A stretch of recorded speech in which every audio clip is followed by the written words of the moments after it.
17 জানুয়ারি শুক্রবার বিকাল ৩টায় বিশ্ব ইনসানিয়াত বিপ্লব ব্রাহ্মণবাড়িয়া জেলা সরাইল উপজেলা শাখার উদ্যোগে শাহবাজপুর সমাজ কল্যাণ মাঠে ইনসানিয়াত বিপ্লবের এক বিশাল জনসভা অনুষ্ঠিত হয়েছে।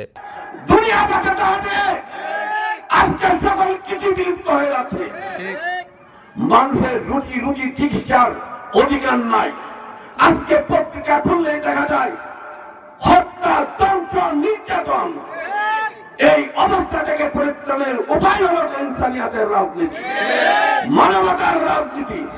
মানবতার রাজনীতির বিকল্প কোন দিশা পৃথিবীর বুকে কোথাও নাই।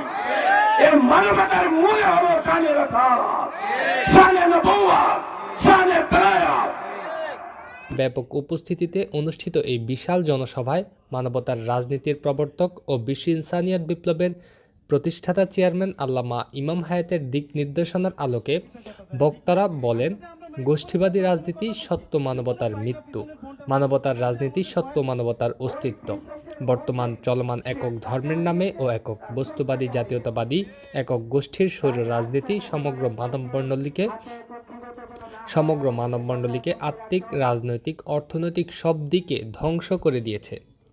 বক্তারা আরও বলেন, মানবতার রাজনীতির শূন্যতায় মানবতা বিরুদ্ধ একক গোষ্ঠীবাদী স্বৈর রাজনীতি মানব জীবনকে রক্তের সাগরে ভাসিয়ে দিয়েছে এবং সব রাষ্ট্র ও সারা দুনিয়াকে মানব জীবনের বিরুদ্ধে কারাগার, কসাইখানায় পরিণত করেছে।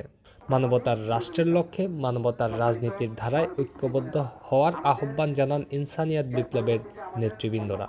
উক্ত জনসভায় জেলা স্টুডেন্ট ফ্রন্টের সংগঠক আহমেদ মঞ্জুর সঞ্চালনায় আনোয়ার হোসেন এর সভাপতিত্বে প্রধান অতিথি হিসেবে বক্তব্য রাখেন কেন্দ্রীয় প্রেসিডিয়াম সদস্য সুফি আহমদ শাহ মোরশেদ, কেন্দ্রীয় দপ্তর সম্পাদক মাইনুদ্দিন টিটু, জেলা যুগ্ম আহ্বায়ক আজাদুর রহমান, নুরুল ইসলাম, অধ্যাপক শাহজাদ ভূঁইয়া, ইঞ্জিনিয়ার শরীফ মৃধা, ডাক্তার দেলোয়ার খান সহ অন্যান্য নেতৃবৃন্দরা।